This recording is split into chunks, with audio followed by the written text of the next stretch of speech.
Welcome back to the Healing Chamber podcast. This is Layla Rose, and today the topic is why we should never tell a man how much we make.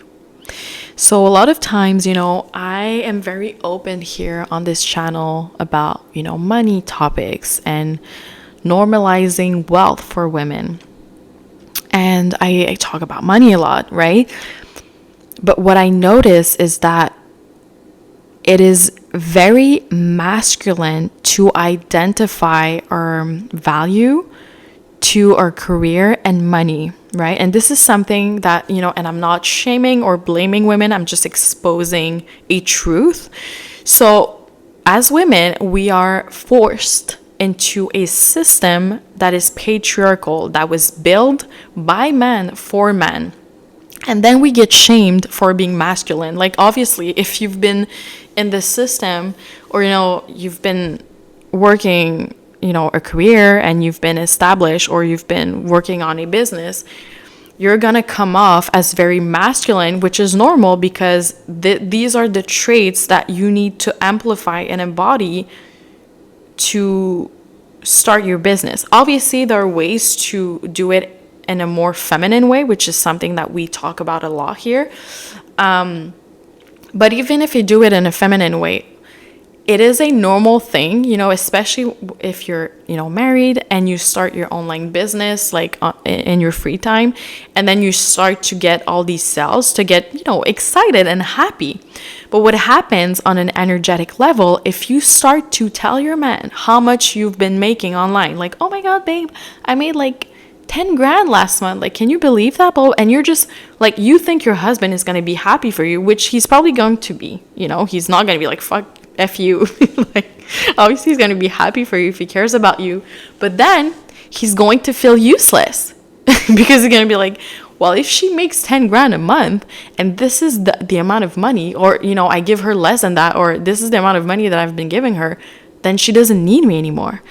And that's going to happen subconsciously. He's not going to say that. He's going to feel emasculated. That's the same thing. If you have a sugar daddy, you're not going to tell your sugar daddy what your other sugar daddy bought you, because then he's going to be like, well, you guys can just go and leave me alone and go have fun together. So it's the same thing. You don't want to bring masculine energy to a masculine man. So telling how much you've been making online, if you're like really excited and you cannot hide it, because I get it, like I get excited too, what you want to do is, well, you can obviously lie. If he asks you like, oh my God, why are you so happy and bubbly today? You can be like, I don't know, I just woke up like that. And just straight up lie, which I think is the best option, because you know that you're still in your feminine bubbly energy and he will continue to feel like a man like around you. Or you can say, oh my God, I've made a few sales, but lie about the numbers. Like, say like a stupid amount of money. Like, say like, oh my God, I've made like $200 last month. I'm so excited. He's going to think you're like super cute because he's going to be like, there's no way he's excited for like $200. But at least, you can still like celebrate and be bubbly and happy and, tell him the reason in a way, but he's not going to feel emasculated, and he's not going to feel, he's not going to feel threatened by this energy. And again, I know some women are like, well, if my man is threatened by my energy, then he shouldn't be with me. Those are the type of women, by the way, who end up with men that are super feminine. And men that are super feminine love to be treated like a child. They love to be treated like a woman. They want their women to work so they can stay at home and be treated like a child. So obviously this is the type of man that's going to love a very career-oriented, a woman who identifies herself with how much she makes, and she's very vocal about it. I see a lot of, especially in the manifestation community, like a lot of women, you're going to notice, like I noticed a few years ago, they come off as very feminine, right? The branding is pink and they're all like hee hoo hoo. But then when you look into how they act, they're very masculine. Like They are going to tell you exactly how much money they're making every month, and they just brag and brag and brag about how much money they're making. I made this amount of money last month and this amount of money last month. Well, guess what? The only option, because they've shown their face, because see, this is something that I do sometimes with the Hathor Mystery School, but I don't show my face. You don't know who I am. Like, you would walk past me in the street and you wouldn't know, right? And I don't tell people I have this Hathor Mystery School. I tell them I'm like a receptionist or something, some random job, you know, so they wouldn't find out, because I don't identify myself with my business. So yeah, so a lot of women that are going to brag about their salary are going to naturally attract men, first of all, that are impressed by that want to be provided for by a woman and want to be treated like a child, because they want to recreate that dynamic that they used to have with their mother.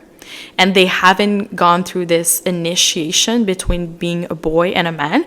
So even if they look like a man, they might be 40, 50, 60 years old, but subconsciously they're little boys and they're very angry. They don't look angry when they're with their wife. They look kind of sad sometimes. Men that are emasculated kind of look sad. They have like their shoulders coming down, you know, and they're like, and they're just going to follow their wife, like wherever she goes, and put their arms around her because she's, you know, like the mother. But a lot of times, you know, these men are very unfaithful. And like, can you imagine? Like, I grew up with women, by the way, like that were very career focused, and for a reason. Obviously, they had to survive and they didn't have providers, and times were just a bit different. I get that. And they're very beautiful. And what happened is that I've seen women in my family over and over get into these relationships with men that were extremely emasculated by them. They would love it, right? Because they would be with a hot woman who pays their bill. Like, they're not going to complain. But at some point, the women started to lose respect for them. And then because they didn't feel like men, they would cheat.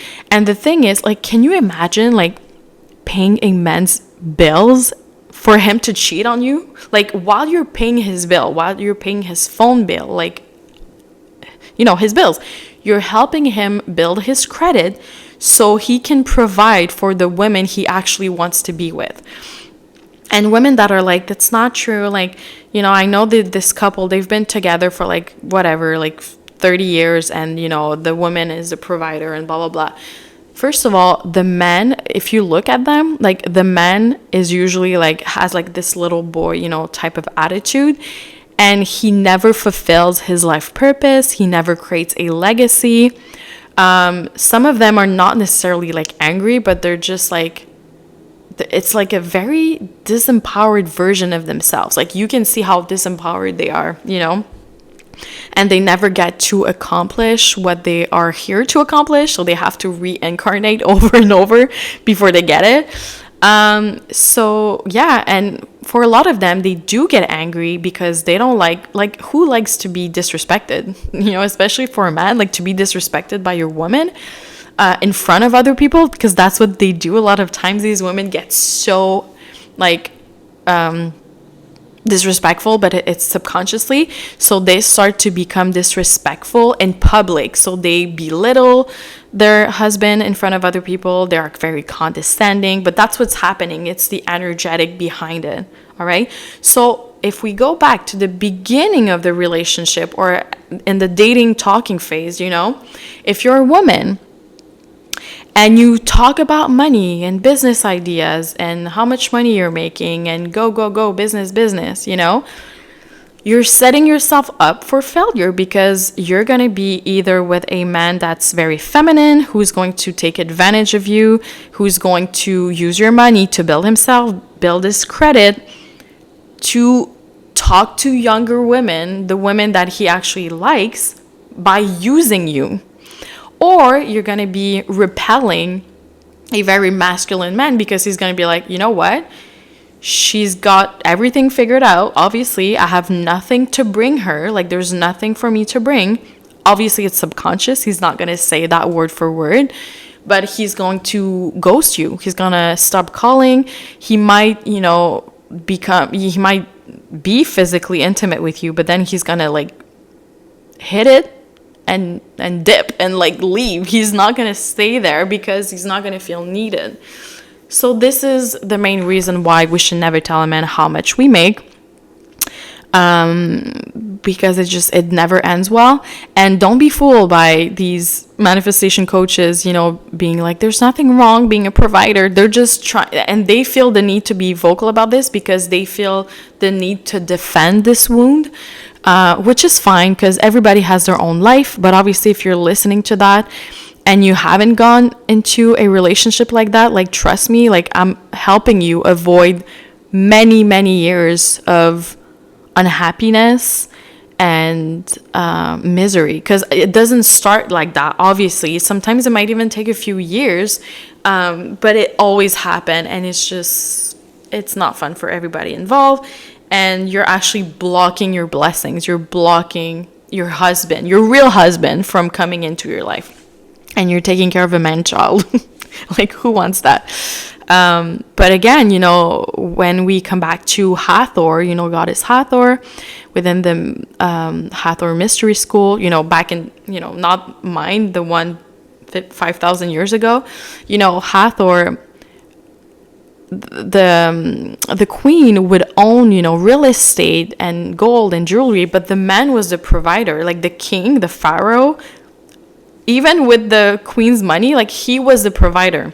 The money is for her to keep, to buy her own stuff. Like, not just that. It's the same template, basically. You have the man that is the provider, the king. He pays everything. He spoils, his queen, obviously. But when she makes some sort of money, it just gives her more freedom and more options.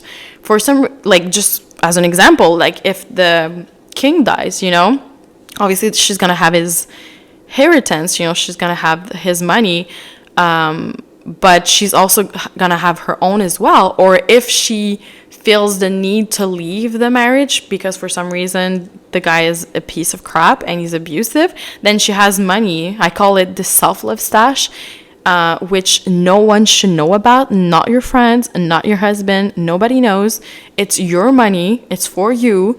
And it's only in case of like emergencies, right? Because if your husband is still alive and he's still there, he's the one that should be providing for anything that you want. And if he can't afford you, then you shouldn't be with him anyway. All right. So that's it for today's episode. Let me know what you think. Don't forget to comment, give me suggestions for the next ones, and I'll see you tomorrow.